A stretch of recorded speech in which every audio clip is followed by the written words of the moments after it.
Tete-a-tete ar biznesu.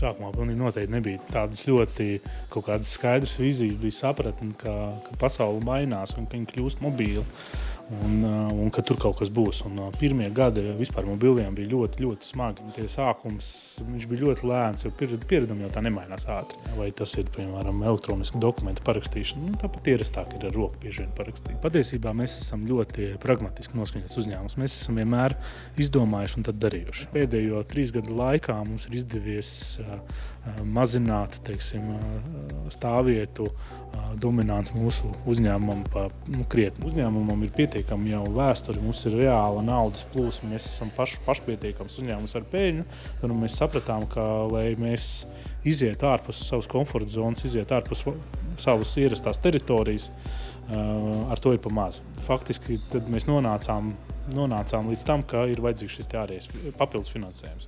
Lai mēs straujāk, gan tehnoloģiski uzlabotos, gan arī spētu labāk aptvert ārvalstu tirgus. Tā mēs nonācām līdz Altumam, kopā ar ZGI fondu, kurus mēs pārliecinājām, ka mums ir gan laba komanda, gan labas idejas. Tad šobrīd tas darbs ir jau kāds labs pusgads ir pagājis, ka mēs jau strādājam ar jauniem spēkiem, ar jaunu deksmi. Mēs esam uzņēmums, kuram ir pietiekama liela tehnoloģiskā vēsture. Protams, ka mums ir vairākas lietas, kuras, varbūt ir savu laiku nodzīvojuši. Mēs šobrīd arī nelielu daļu finansējumu ieguldām, lai šogad sakoptu savas tehnoloģiskās bāzes, lai mēs būtu elastīgāki un modernāki. Otra lieta, ko mēs darām, mēs ļoti aktīvi dodamies šobrīd ārpasaulē, gan stāstot par sevi, gan klausoties citus, kas ir tas, kam varbūt mums pirms tam nepietika iekšējo resursu un laika.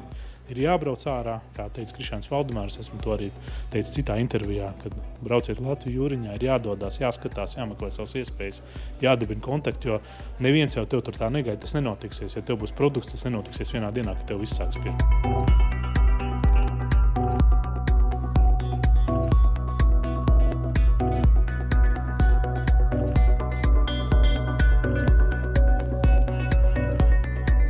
Ir tās darbības jomas, kurās šobrīd strādā un specializējās mobili? Tā mūsu pamatbūtība ir rūpēties par saviem klientiem. Tas mūsu secinājums un mūsu pieredze ir tāda, ka tas klienta servis ir ārkārtīgi svarīgs, jo pat kļūdās pat visgudrākie meistari, pat kaut ko nepamana, nesajauc, jo tehnoloģijas mēs uztveram kā kaut ko, kas atvieglo mūsu dzīvi.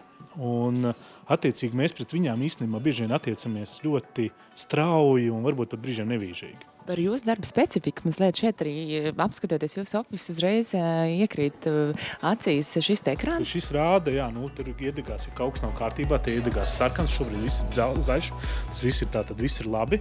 Protams, un tā ir tā lieta. Tas, ka varbūt, ko klienti nevienmēr var redzēt, tā mūsu tehnoloģija, mēs esam sasaistīti no daudz dažādiem posmiem. Faktiski tajā brīdī, kad cilvēks dod ziņu, ka viņš grib uzsākt stāvvietu, tur ir pa vidu iesaistīts tātad viņa telefons.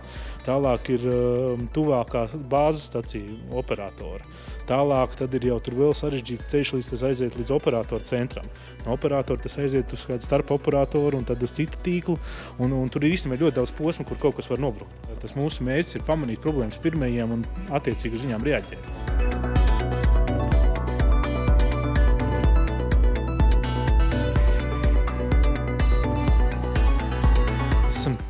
Absolūti tīrs latviešu uzņēmums. Pagaidām nav nekāda plāna bijis kaut kā to mainīt. Tam gan arī, protams, kad ir arī mīnus, tāpēc es saku, mēs šobrīd tiešām ļoti daudz cenšamies savu galvu izbāzt ārā un uzzināt, vairāk turēt roku uz pulsa, kas notiek ārpusē, jo ne visu tu vari Google atrast, diemžēl, tā ir tā patiesība. Es neteiktu, ka nacionālā piederība ir ārkārtīgi svarīga.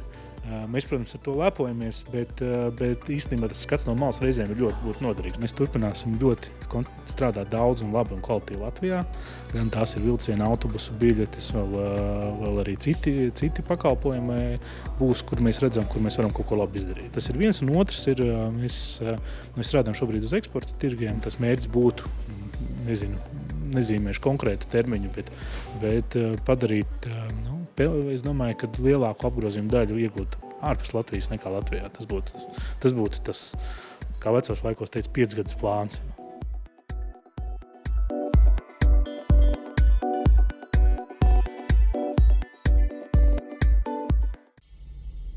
Altum LV nauda un padoms biznesa attīstībai.